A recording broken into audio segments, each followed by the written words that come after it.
Bonjour, bonsoir, vous écoutez le Thé Noir. La dernière fois qu'on s'était vu, c'était mi-juillet et là, c'est notre rentrée.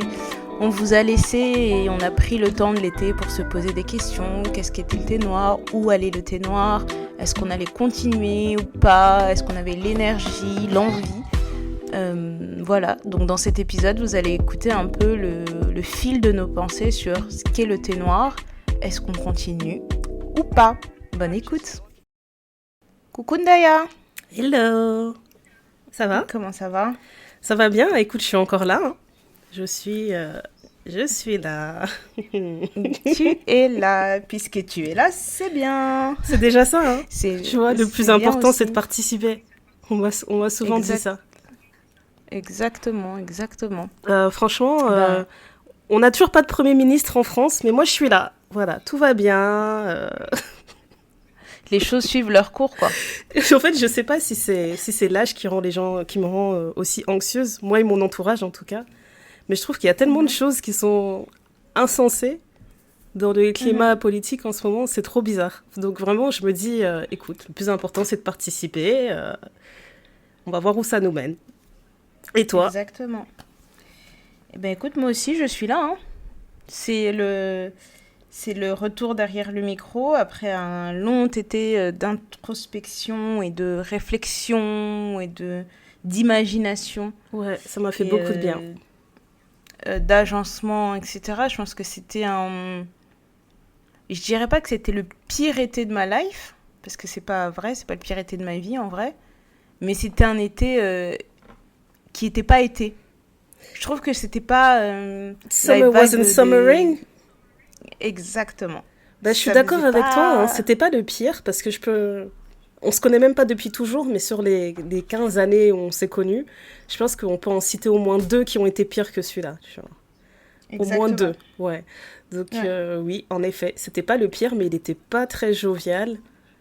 Alors qu'on va rentrer dans les détails dans l'épisode, on a été invité à plein de trucs, on a fait beaucoup de choses, mais c'est pas un été qui donnait cette impression de repos, etc.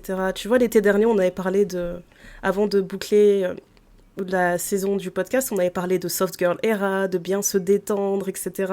Et là, on n'a pas du tout suivi nos conseils. Vraiment, les dernières de la classe. C'est vraiment la honte. C'est la honte.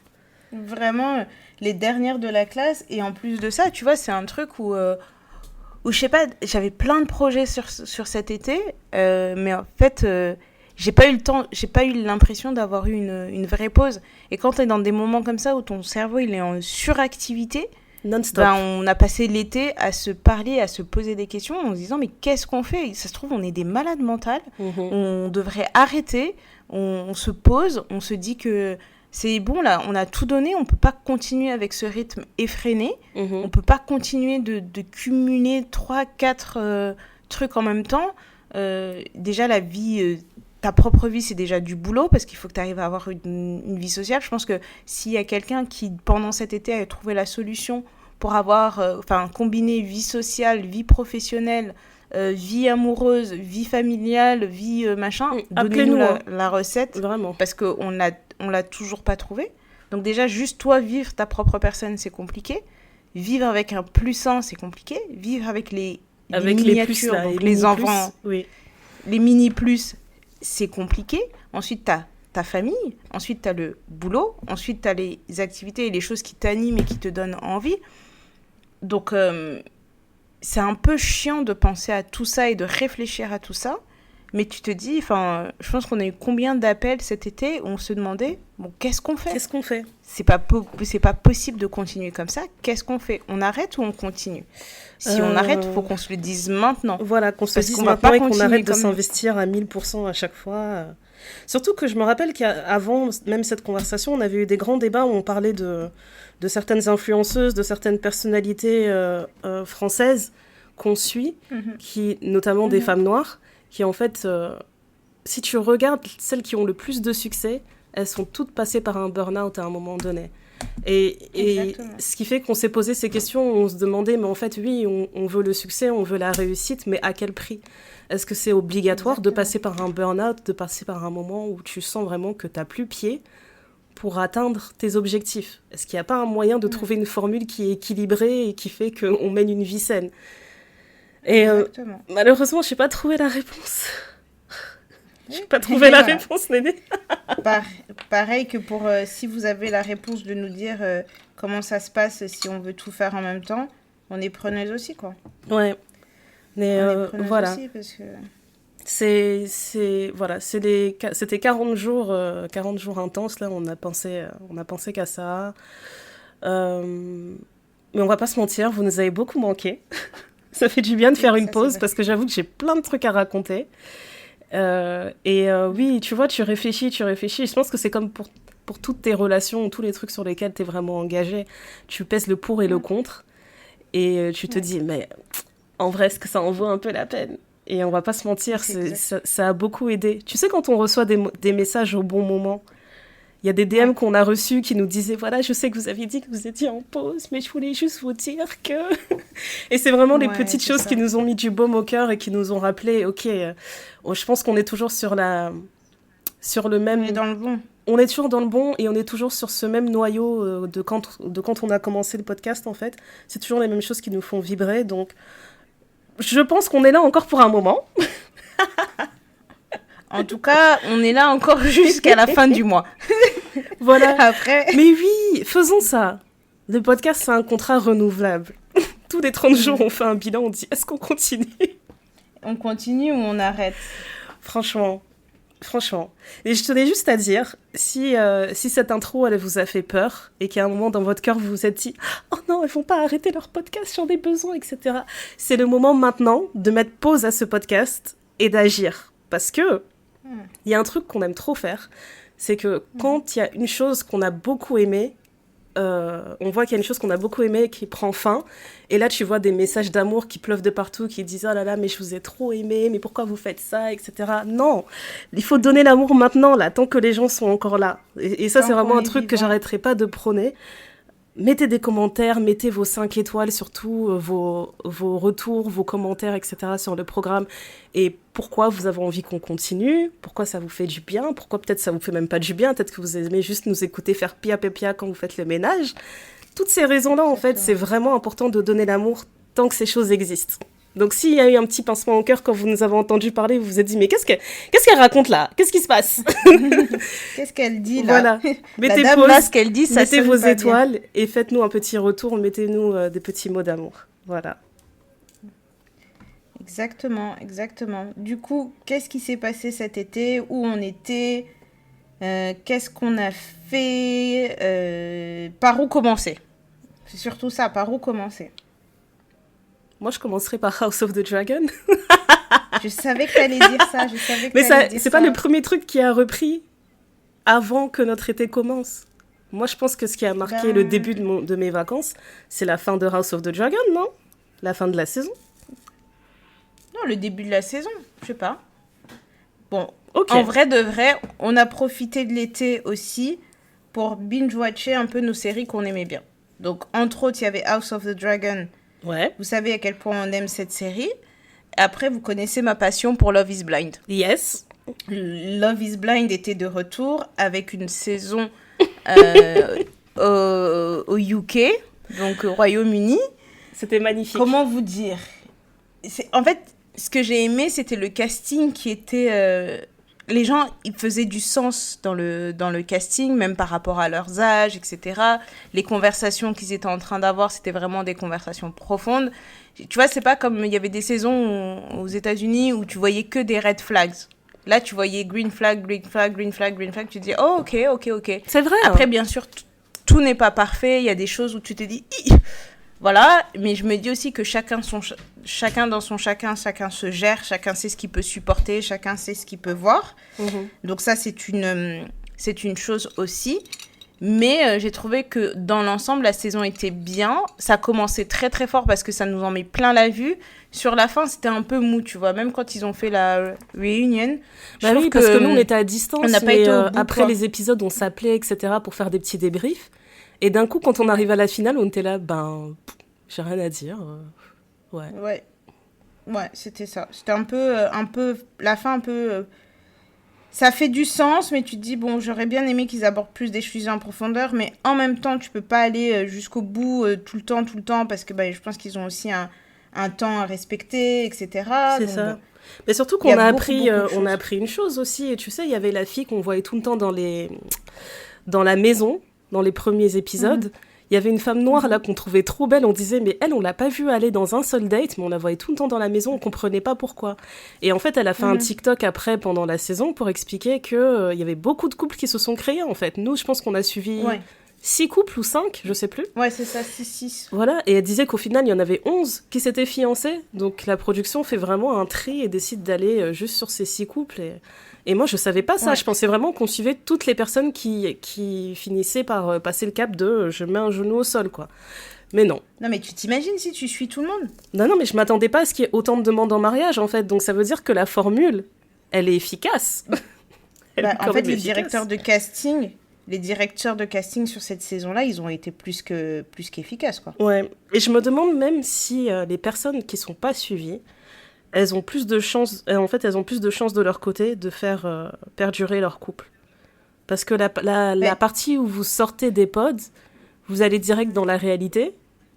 Bah, tu fais ce que tu veux, en fait, tu gères ça comme tu veux. Alors qu'avec la production, le côté de je vous envoie en lune de miel avec vos, entre grosses guillemets, ex, avec vos ex, etc.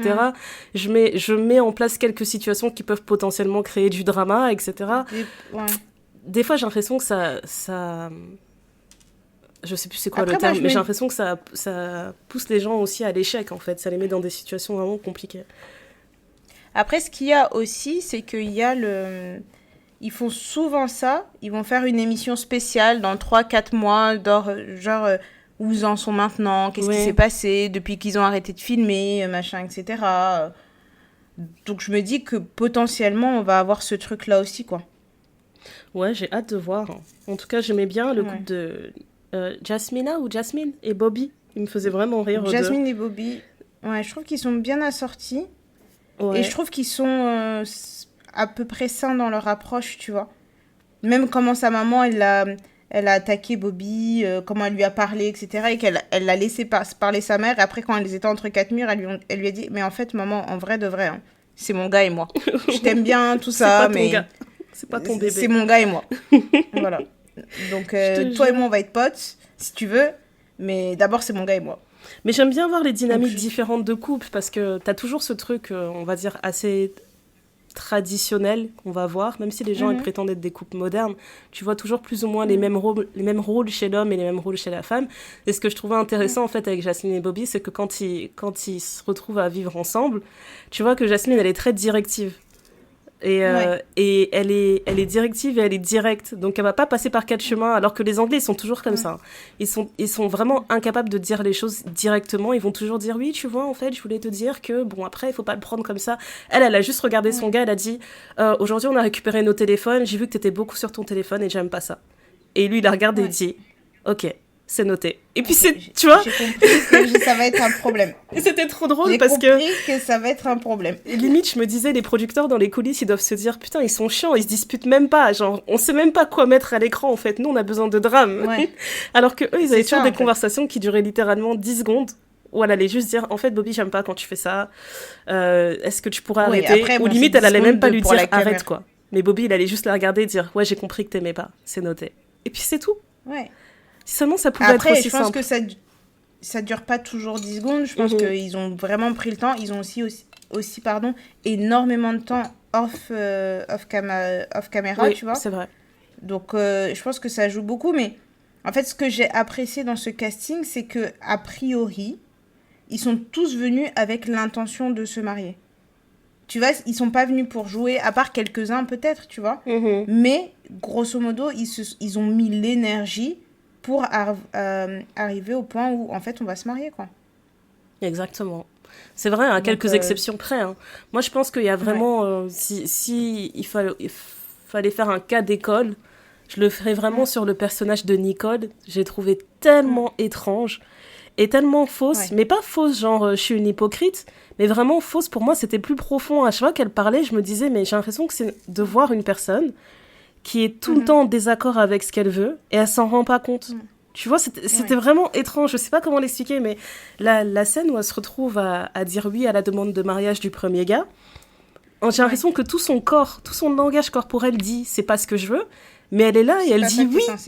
Elle dit oui, je suis contente, faisons-le. Et je me dis, mais comment tu peux être autant en dissociation avec toi-même?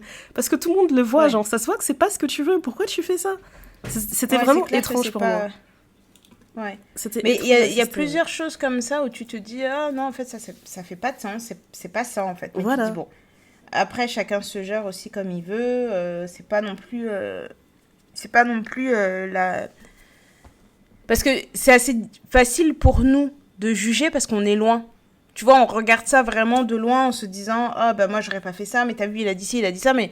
Quand t'es dans un truc, combien de fois ça arrivé que tu vois une de tes potes vivre une situation et tu te dis non mais là ce qu'elle est en train de vivre c'est n'importe quoi, c'est chaud, elle devrait pas faire ci, elle devrait pas faire ça. Mais comme elle est dedans, elle voit pas tous les signes que toi tu peux voir en Exactement. Fait. Nous on le voit quand ils discutent et quand elle est pas là, on voit tous ces détails. Exactement. Tu vois. On voit tous les détails et tout. Mais non mais j'ai plutôt apprécié cette saison-là parce qu'ils ont sorti en même temps le Mexique que j'ai regardé aussi. Mais j'étais là genre... J'ai pas autant accroché. Ok. C'était sympa, mais en fait, ce que j'aime dans cette émission, c'est que comme ils ont plusieurs pays, tu vois vraiment les différences culturelles qu'il y a entre chaque pays, entre comment chacun perçoit l'amour, comment les gens se disent d'aller se faire foutre, comment les gens se disputent, comment les gens s'aiment, les attentes des uns et des autres. Tu vois vraiment que toutes les différences culturelles... Bon, alors après, bien sûr, il y a toujours de la nuance à apporter à ça, mais... Il y a quand même des petites différences que tu vois et que tu te dis, ah bon, en fait, moi, j'ai toujours entendu dire que, par exemple, les Brésiliens étaient comme ça, en ayant regardé cette émission. Allez, on peut dire que c'est à peu près vrai, quoi. Ok. Donc, bien sûr, avec toute nuance proposée. Je pense que je les ai... Enfin, je sais même pas, je sais, je les ai tous regardés. Mais j'avoue, c'est vrai, t'as tout regardé, ça. Ouais, du Brésil au Japon, au machin, j'ai vraiment... En plus, tu te rappelles, on avait eu une grosse conversation là, je sais plus c'était quelle série qu'on regardait, et on se disait, purée, ce serait bien qu'on trouve un programme qui soit assez excitant pour nous deux, pour en faire un podcast à part, tu vois. Un épisode, un podcast, un épisode, un podcast. Je cherche encore le truc qui va m'emballer autant, mais vraiment, ce serait trop cool. C'est franchement, on regarde beaucoup de choses, mais tu sais, tu peux pas toujours regarder des choses sérieuses, quoi. Exactement. Parfois, tu regardes des choses un peu, tu te dis, ah, voilà, moi, je veux bien regarder toutes les émissions culturelles, machin. J'ai regardé Arte, franchement. Ils font des reportages que je kiffe trop. Là, ils ont fait un reportage sur Rihanna, j'ai regardé et j'ai trop aimé comment ils ont monté leur reportage. Je pense que j'ai regardé quasiment tous les reportages Arte. Parce que j'aime trop ça. Mais je peux pas toujours regarder des choses avec de la valeur intellectuelle, quoi, ajoutée, quoi. Parfois, j'ai besoin de regarder des choses. On est d'accord, à un moment donné, on a le droit de faire caca du cerveau, quoi. C'est bon. Ouais, surtout, c'était l'été. Pause, quoi. On a besoin de se détendre 2 minutes. Oui, je suis tout à fait d'accord. C'est vraiment ça. Mais voilà, donc on a regardé un peu des séries. Qu'est-ce qu'on a fait? On a réfléchi sur le thé noir, ce que c'était. Énormément. Ce que ça représentait pour nous. Que dire? Que dire? J'essaie de réfléchir. On commence par où?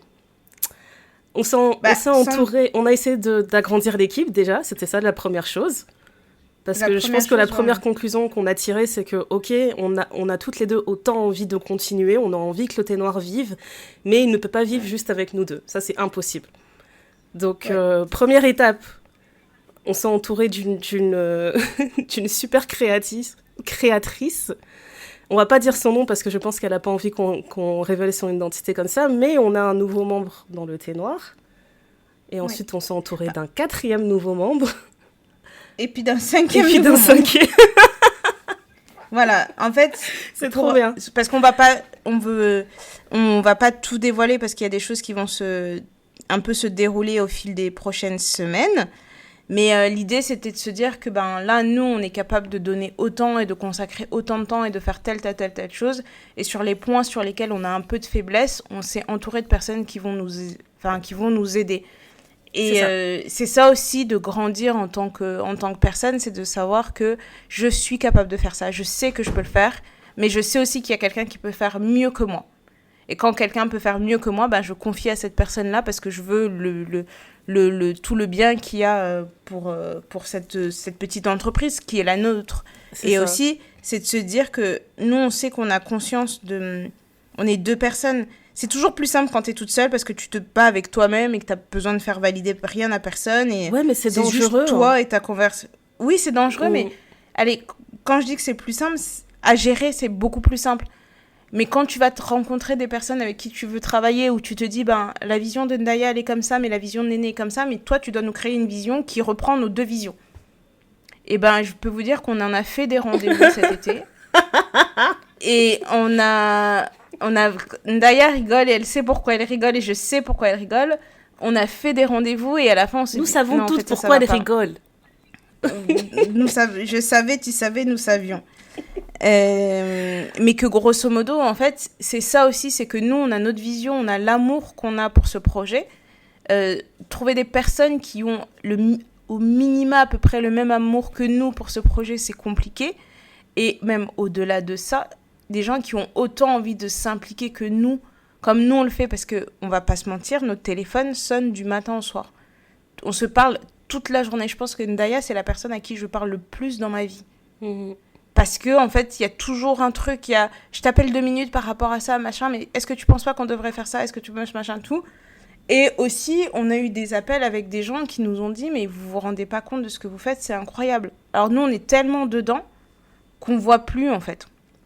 Mais ça fait du bien d'avoir le regard de personnes extérieures qui sont capables de vous dire « Ok, ça, vous avez fait comme ça, c'est pas mauvais, c'est déjà bien, mais si vous voulez améliorer, il faut penser à faire ça, ça, ça. » Nous, ça nous rassure parce qu'on se dit « En fait, on n'est pas sur la mauvaise voie, on est vraiment sur la bonne voie. » Et ça, c'est très, très cool. Vraiment, ça, c'est très, très, très cool. Et on va pas se mentir, quoi. On est que 2 personnes. Et on a toutes les 2 jobs à temps plein. Et même si on n'avait pas 2 jobs à temps plein, en y travaillant beaucoup pendant les 6 dernières semaines, c'est pas assez. On n'est pas assez. Il y a des choses vraiment... on a besoin de déléguer pour pouvoir continuer de grandir. Et ça nous aura pris du temps. Mais on a réussi à s'entourer de personnes qui vont nous aider sur certains aspects et qui vont nous permettre de continuer de créer comme on a envie de créer, de continuer de grandir comme on a envie de grandir et de continuer de vous donner du contenu de qualité. C'est ça. Parce que au-delà d'avoir de la quantité et les lauriers de la gloire, nous, ce qu'on veut, c'est que on a réfléchi aussi à l'impact qu'on a envie d'avoir et l'influence qu'on a envie d'avoir et ce que ça représentait pour nous. Moi, je m'en fous d'être invitée par Porsche pour conduire une voiture parce que j'ai un peu d'influence et que ça fait bien, machin, etc. Non, moi, c'est les messages de écoutez, j'ai écouté tel épisode, ça m'a permis d'enclencher telle conversation avec telle personne et ça nous a fait beaucoup de bien parce que ci, parce que ça. Parce que la raison pour laquelle on a créé le podcast, et Ndaya, tu me diras si je me trompe, c'est pour aborder tous les sujets qui peuvent paraître tabous dans nos communautés. C'est ça. Et quand on aborde ces sujets-là, ça froisse quelques ailes. Autant vous dire qu'on a reçu parfois des appels fort désagréables. Tu sais quoi, on aurait pu appeler l'épisode comme ça, genre nos tantines veulent qu'on arrête. Je sais pas. Non mais c'est ça parce que il y a tout ce qu'on voit pas en coulisses et enfin vous le voyez pas mais on a reçu des appels plus ou moins désagréables parfois pour nous dire que en fait ce qu'on fait c'était n'importe quoi, que parce que ci parce que ça. Mais à côté de ça, moi quand je vois les messages, je me dis ce que les personnes ne sont pas capables de comprendre, c'est pas grave parce que moi je sais l'impact que ça a. Et je sais ce que ça m'apporte et je sais que ça peut apporter aux gens. Genre, moi, j'aurais aimé, tu vois, avoir ce genre d'émission quand j'étais plus jeune où je pouvais écouter et je me dire, en fait, je peux m'identifier, je peux faire ci, je peux faire ça. Donc, exactement. Donc voilà, ça a été vraiment l'été de la réflexion de qu'est-ce qu'on fait, comment on fait et si on continue, mais on continue vraiment, mais qu'est-ce qu'on veut en fait? Exactement. Donc sachez que quand vous nous écoutez, là, vous écoutez un podcast qui a survécu. Je pense vraiment que c'est le terme. Ouais. Il a survécu et au fur et à mesure des semaines qui vont passer, là, pendant la rentrée, vous allez voir les différents updates qu'on a à vous annoncer par rapport à l'identité de la marque, les nouvelles choses qu'on va faire, les choses qu'on va arrêter de faire aussi peut-être. Donc vous allez voir ça à peu près. Restez à l'affût en tout cas sur Instagram, sur Twitter et aussi sur TikTok et vous verrez les updates qu'on a mis en place. En tout cas, on a travaillé dur, on a mis toute notre âme, notre cœur, la sueur et le sang on a mis les organes. Là-dessus. Donc On a franchement, mis je tous pense que les ça va organes. beaucoup vous plaire. Je pense vraiment que ça va beaucoup vous plaire. Je pense qu'on s'est entouré vraiment des bonnes personnes. On a trouvé des super pépites pour créer cette équipe. Et vous allez les rencontrer au fur et à mesure. Donc voilà, restez à l'affût sur nos réseaux. On va tout vous montrer. Ouais, bien sûr. Et tu sais à quoi tu m'as fait penser quand tu disais il faut s'entourer de personnes qui font les choses mieux que nous. Comme ça, on apprend à déléguer. Ça m'a rappelé quand on a regardé Nouvelle École. Et j'arrêtais pas de te parler le rappeur JER. Tout le monde se moquait de lui sur Internet parce qu'il voulait toujours tout faire tout seul.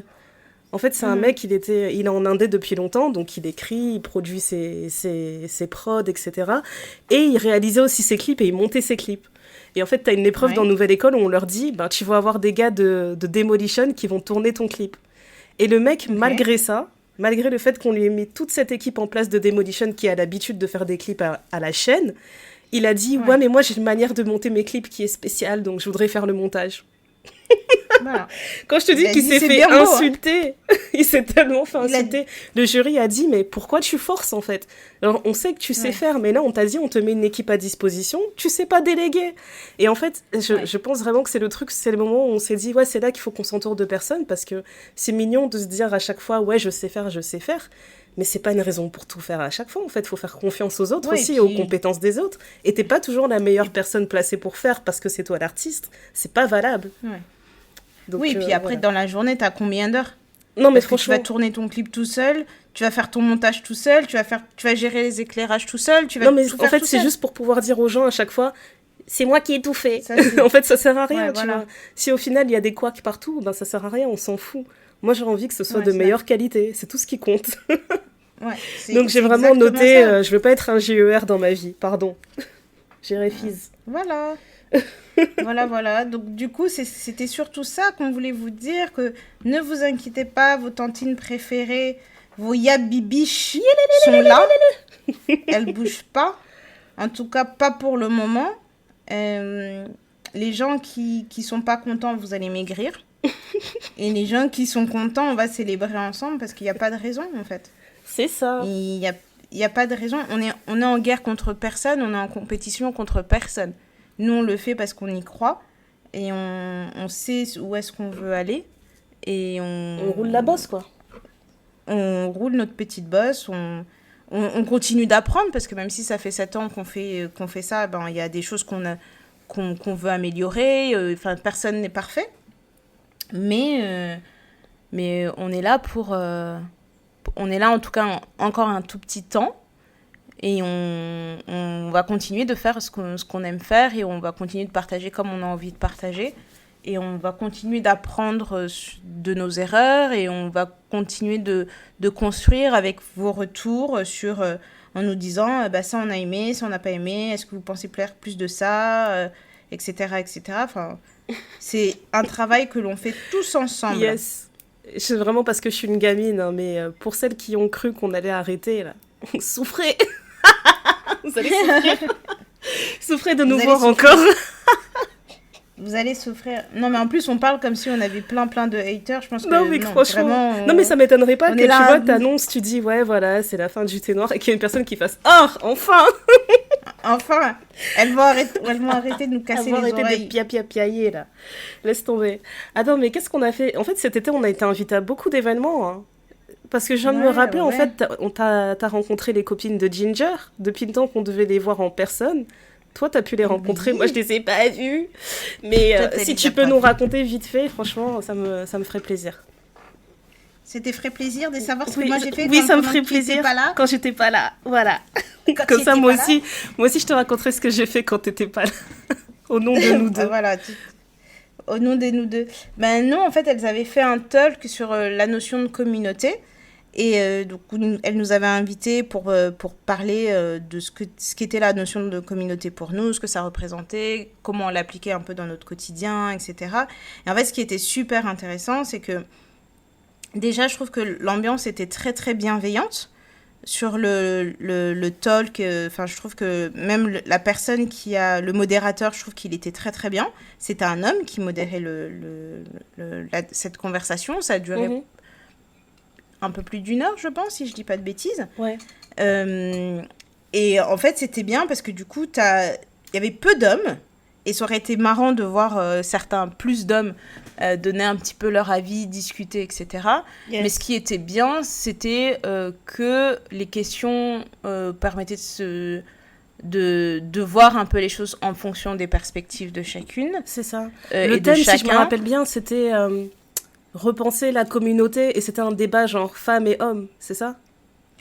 Alors, on était en tant qu'intervenante 2 femmes et il y avait un homme. Ok. Mais on a aussi parlé, tu sais, de tout ce que ça pouvait représenter, ce que c'était une communauté. D'accord. Donc, y avait cette notion de se dire qu'est-ce que c'est la sororité ? Est-ce qu'il y a l'équivalent du côté masculin ? Qu'est-ce que ça représente, la sororité ? Ce que nous, on est capable de faire ? Je trouve que la conversation, bien sûr, quand on est invité à ce genre de choses, il y a toujours un petit peu un déroulé qui est envoyé, un brief de, on va parler de ça, de ça, de ça. Mais je trouve que la conversation s'est faite de manière très, très organique. Et je trouve que c'était vraiment enrichissant. Il y a des moments où on était là, on est tous d'accord, mais si on peut apporter un peu de nuance, parce que ce qui était beaucoup ressorti, c'était comme si nous, entre femmes, on s'aidait énormément, on se disait énormément les choses, et ce que les hommes ne faisaient pas, que les hommes ne parlaient pas. Il y avait un manque, en fait, de leur côté. D'accord. Voilà, de leur côté. Alors que pas du tout, en fait. Ça dépend de beaucoup plus de choses, et il y a beaucoup de nuances à apporter, mais c'est intéressant de voir dans le regard des hommes ce qu'ils perçoivent de ce qu'est être une femme et de vivre en communauté en tant que femme. Donc ça, je trouve que c'était intéressant. Il y a eu ça. On est parti aussi au festival Esperanza. C'était cool, c'était une première pour nous. C'était trop bien. Ça, on y a été toutes les deux. En fait, ce que j'ai trouvé trop drôle au festival Esperanza, c'est que quand on est arrivé, en fait, je sais pas comment l'expliquer. Le prenez pas mal si vous êtes des gens qui aiment les festivals comme ça. Mais en fait, on était là. Super cool, je pense pas qu'on soit des meufs trop pédantes, tu vois, faut pas abuser. On est vraiment arrivés dans une bonne ambiance et tout, et à un moment donné, je mets un coup de coude à Néné, je dis Néné, il y a quelqu'un qui marche pieds nus, Néné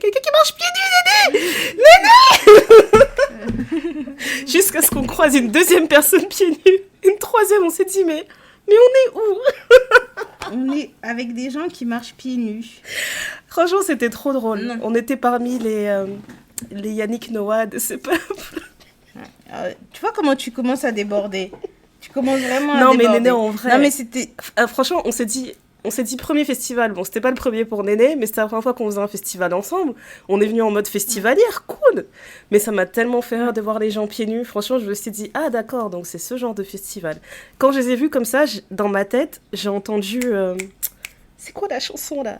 C'est l'hymne de nos campagnes, de nos rivières. Voilà la chanson de Trio, là. Mais moi, j'aime trop cette chanson. Mais c'est ça que j'entendais dans ma tête. Genre, si il devait avoir une bande-son de ce que je voyais, ça aurait été ça. En fait, j'essaie d'imager le truc pour celles qui connaissent pas le festival Esperanza. Ça donnait ça, en fait. Donc, je vous laisse imaginer les tantines modernes que nous sommes. On dénotait un peu, j'ai envie de dire, mais c'était vraiment une belle expérience. C'était super agréable. Je dis pas ça de manière négative. Vraiment... C'est juste qu'on n'était pas du tout dans notre élément, quoi. C'était une très belle expérience. Ça nous a permis de voir, par exemple, Amadou et Mariam en live. C'était ouf. C'était le feu. On a vu le gagnant de Nouvelle École, Youssef Swat, en live aussi. C'était impressionnant. En fait, ce que je retiens du festival, c'est que ça fait du bien de voir des artistes qui jouent avec un groupe en live. Ouais, parce que Yamé, c'était magnifique. Hein. Oh là là, mais sa voix, elle est trop dingue. Ouais. Et tu vois, tu te dis, en fait, ce sont des vrais artistes. Parce que j'ai l'impression, maintenant, avec l'autotunes, etc., excusez-moi si je sonne un peu comme une ancienne. Non, t'as raison, il faut dire. Tu vois, les gens ne chantent plus vraiment en live. Là, de voir tout le monde chanter en live avec le groupe, où tu sens les vibrations, tu vois les gens qui réagissent aux musiques, tu vois les gens vivre la musique. À un moment donné, pendant Amadou et Mariam, il y a un mec devant nous, il s'est mis à pleurer. Mais oui! Et tu t'es dit, mais c'est ça la musique, en fait. C'est ça, ce truc, l'énergie que tu mets dedans. En fait, tu mets tes organes. Il y a des chansons qui te touchent. Exactement. Et de voir cette communion, etc., de gens qui kiffent la musique, tu te dis, mais en fait, c'est trop beau, quoi. C'est vrai que c'était intense en émotion, parce que autant le même soir, il y a des moments où on est tous en train de sauter comme des malades, parce qu'il y a un guitariste qui fait un solo, La seconde d'après, t'as des gens qui sont en larmes parce que les paroles, elles les touchent d'une manière. Et genre, 1 heure après, t'as Youssouf Swatz qui fait faire un pogo à moche pite aux gens. Et tu te dis, ok, je viens de me faire écraser, tout va bien. Donc c'était vraiment... c'était hyper riche en émotions. C'était magnifique. Franchement, Amadou et Mariam, c'était trop beau à voir. C'était très, très beau à voir. Mais ce que tu dis pour les live bands, tu vois, parce que je me rappelle que nous, le jour 1, parce qu'on a fait 2 jours, le jour 1, on était en train de se préparer et on regardait les images de Fally Ipupa comment ça s'appelle, les Ardentes ? Au festival des Ardentes. Et en fait, on était curieux, on a regardé plein de vidéos sur YouTube, etc. On se disait, purée, prochain festival qu'on fait, faut trop qu'on fasse les Ardentes et tout, ça a l'air cool.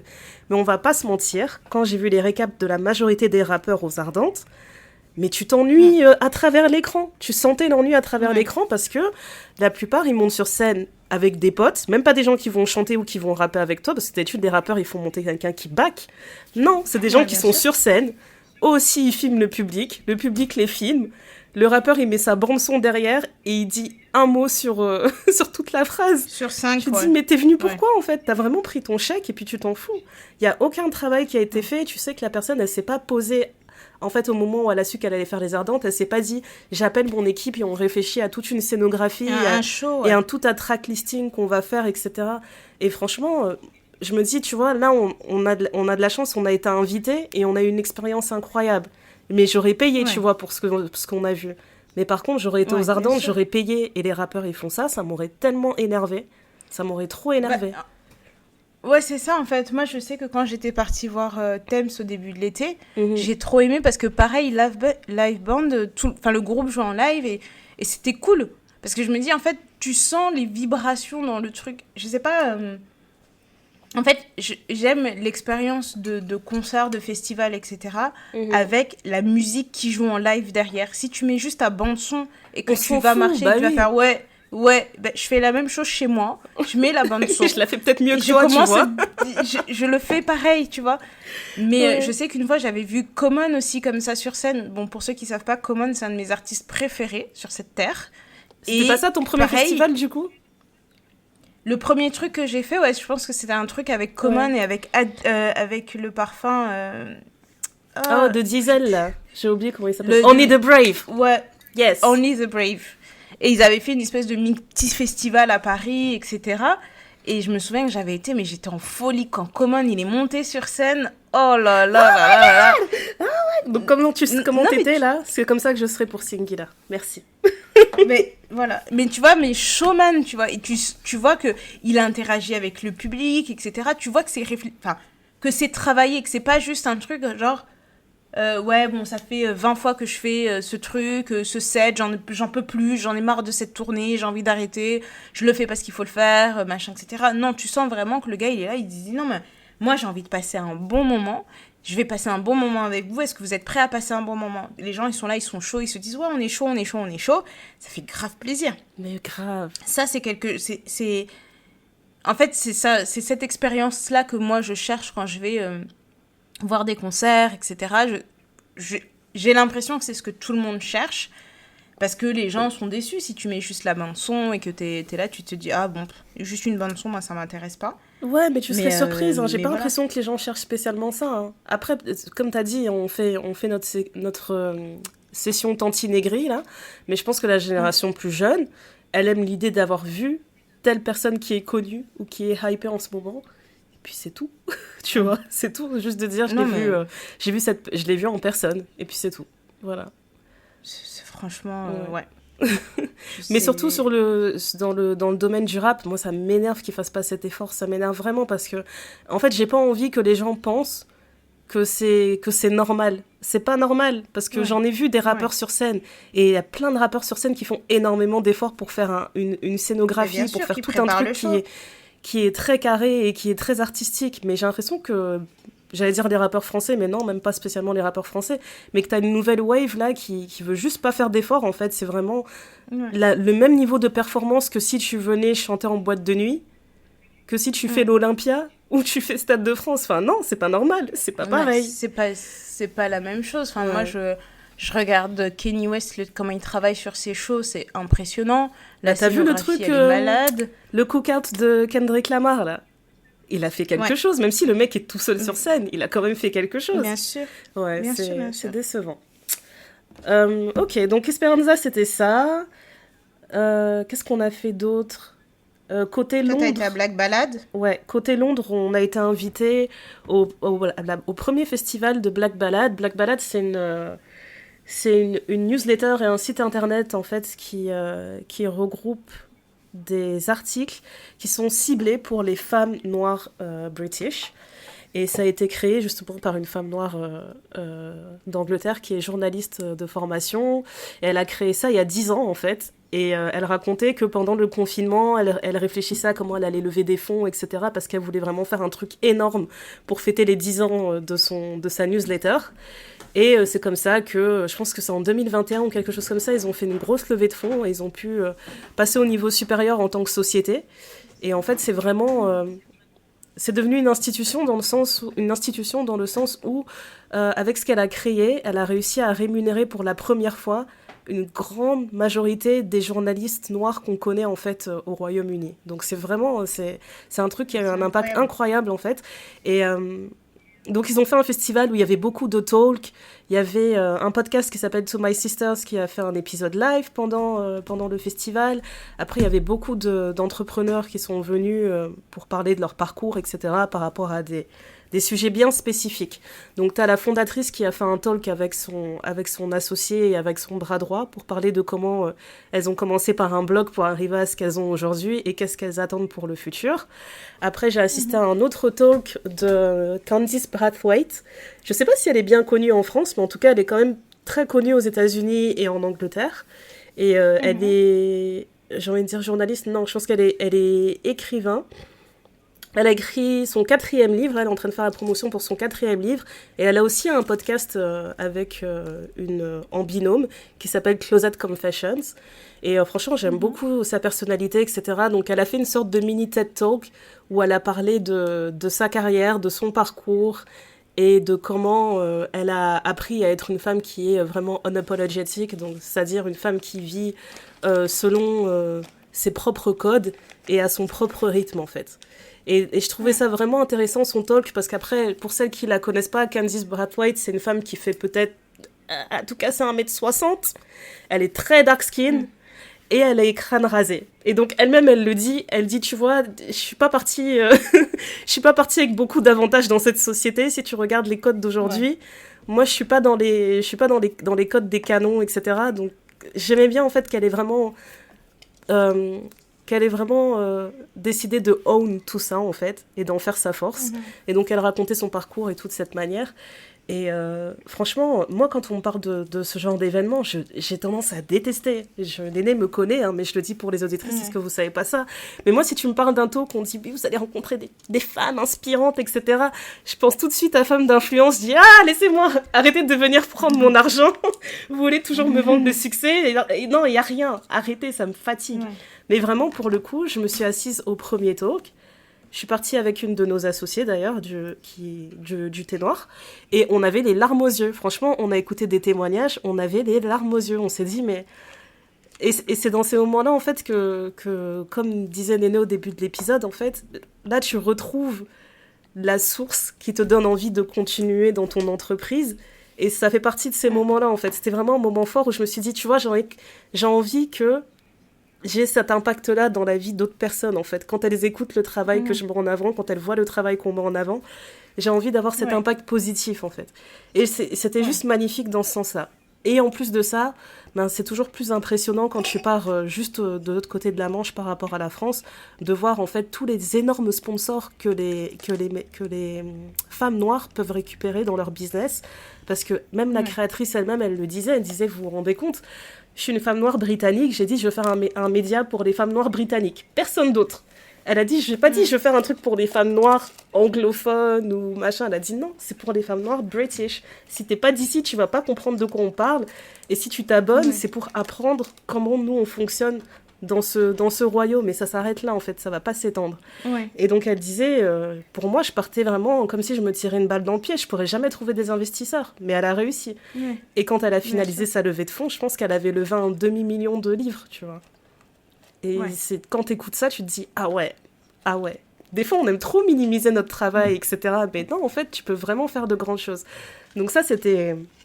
J'aurais pu faire un épisode à part juste pour parler de toutes les choses que j'ai apprises, mais je me suis dit, garde tes notes pour toi. Je me suis dit, garde tes notes pour toi, parce que, en vrai, des fois, t'as envie de donner des conseils aux gens et tout, de leur dire tout ce que t'as appris, mais...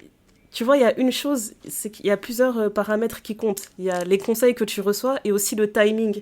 Pour moi, je trouve que le timing, c'est très important.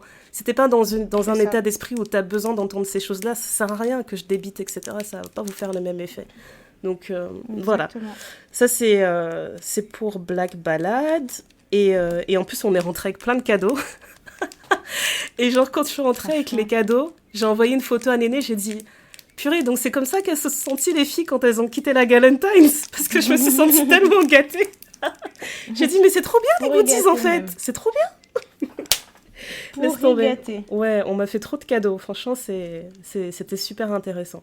Donc, ouais, voilà, on est en train de se rendre compte que les gens ont envie de connaître le thé noir, parce qu'on a invité de plus en plus à des événements, etc. Et je pense que ça va nous permettre de débloquer d'autres projets aussi pour nous. Et du coup, c'est tout bénef, parce que si on débloque de nouveaux projets, ben c'est forcément vous qui allez être gâtés. Hein. C'est pas spécialement pour nous qu'on fait ça, mais ça veut dire que nos auditrices, elles vont être pourries gâtées dans pas longtemps. Voilà. Exactement. Je pense que c'est le dernier événement que j'ai fait cet été. Ah oui, j'ai été au carnaval aussi, mais c'était vraiment... c'était basique cette année, hein. Franchement, rien d'incroyable. Mais je sais qu'ils n'ont pas fait non plus la cérémonie d'ouverture, parce qu'ils n'avaient pas trouvé de live band, parce que tu as toujours... Enfin, le jouvert... C'est le premier jour du carnaval, etc. Mais apparemment, cette année, ils n'ont pas pu le faire parce qu'ils n'avaient pas trouvé de personnes, en fait, pour c'est dommage, faire la cérémonie d'ouverture, etc. Après, il y a quand même eu quelque chose qui a été fait, mais ce n'était pas ce qui était prévu initialement et ce n'était pas le truc officiel, quoi. Tu sais, c'était les soirées que les gens organisent en marge du carnaval, quoi. Ouais, c'est ça. Franchement, je suis partie avec une amie ici... Et on est juste partis en binôme, et franchement, nous, on était bien, on était de bonne humeur et tout, on a écouté notre musique, on a dansé, mais j'avoue qu'en termes de musique, j'étais pas plus touchée, et je trouvais qu'il y avait beaucoup plus de monde que les dernières fois où je suis partie. Donc t'avais vraiment des endroits, en fait, où tu pouvais même pas danser. En fait, on se faisait tout le temps pousser, parce que t'avais toujours des... Tu sais, quand il y a une foule, il y a toujours une masse qui va aller dans un sens et une masse qui va aller dans l'autre sens, donc on passait notre temps à se faire tout le temps bousculer. Et en fait... Jusqu'ici, ça allait parce que je me disais, ouais, la musique, elle est bien et tout, c'est pas grave. Mais il y avait vraiment un moment, en fait, où on s'est regardé, on s'est dit, mais en fait, on est tout le temps en mouvement parce qu'il n'y a pas un endroit où tu peux te poser correctement parce que tout le monde est tout le temps en train de bouger, il y a trop de monde. Et le coup de grâce, là où j'ai dit, c'est trop. En fait, il y a une personne qui m'a poussée. Je me suis pris... Néné, je me suis pris vraiment le bras de quelqu'un et toute la sueur a frotté mon bras. J'ai regardé ma pote, j'ai dit, I'm going home. I'm going home. C'est bon, j'ai donné de ma personne. C'est trop. J'ai été frottée, Néné, frottée de sueur, infilée sur mon bras. J'ai dit non, ça suffit. Je rentre chez moi. C'est trop. Là, c'est trop. Ouais, voilà, comme un bébé. J'ai dit non, là, je veux rentrer, je veux manger et rester dans mon lit. Voilà. Je vais rentrer à ma maison parce que là, ça ne va pas du tout ce que je suis en train de voir. Les gens, ils savent pas se comporter. J'en ai marre. Incroyable. Ouais, c'est tout pour mes événements. Voilà, l'été du thé noir. En gros, en vrac. Travail, sortie travail, réseautage. Travail, sortie travail. Voilà. Ouais, attendez le calendrier de septembre, là. Fouf. Ouais, mais on a appris... Mais quand on dit tout ça, on a quand même eu des petits moments de joie cet été. Il y a des petites choses qui se sont passées qui nous ont fait chaud au cœur. C'était pas complètement non plus le désespoir complet. Oui. Toutes les médailles des femmes noires au JO, ça m'a fait beaucoup de bien, beaucoup de baume au cœur. Ça, c'était agréable à voir. Ouais. Moi, c'est ma fille qui apprend des nouvelles expressions. Je sais pas où est-ce qu'elle les prend. Alors, elle je pense qu'on a un problème qui s'en vient. C'est ce que je... En fait, je sais pas pourquoi tu dis qu'il s'en vient. Le problème est déjà là. C'est ça qui me fait trop rire avec toi. T'es dans le déni. Ouais, c'est vrai. Je suis grave dans le déni. Des messages. Ah, t'es ma maman, hein, t'es mignonne, bébé. Je dis, pardon. Excusez-moi, madame. Pardon. T'es vraiment mignonne, quoi. T'es vraiment mignonne, t'es là, tu dis, ouais, vas-y, flatte-moi, ça sent que tu veux demander un truc, quoi. Non, mais c'est pas normal de pouvoir manipuler les gens comme ça à un si jeune âge. Genre, elle t'appelle, elle te demande un truc, et après, elle te dit, t'es vraiment mignonne. Ouais, t'es vraiment mignonne, ouais. Ouais, j'ai besoin de ça, t'es vraiment mignonne. Allez, bisous. Allez, quand tu rentres tout à l'heure, amène-moi ça, en fait. N'oublie pas, parce que t'es mignonne. Bisous. T'es là, tu dis, ok. Et comme je suis une personne faible, j'ai dit, mais elle a demandé, elle a été polie, elle a dit bonjour, s'il vous plaît, merci. Non, mais moi, j'ai envie de savoir, si tu rentres et tu lui ramènes pas ce qu'elle a demandé, est-ce qu'elle va te dire, ouais, en fait, t'es moche? En tout cas, ce n'est jamais arrivé encore, mais on peut essayer, hein, voir ce que ça va donner. Laisse tomber. On va voir ce que ça va donner. Mais bon, profitons-en. Hein. Aimons-nous vivants.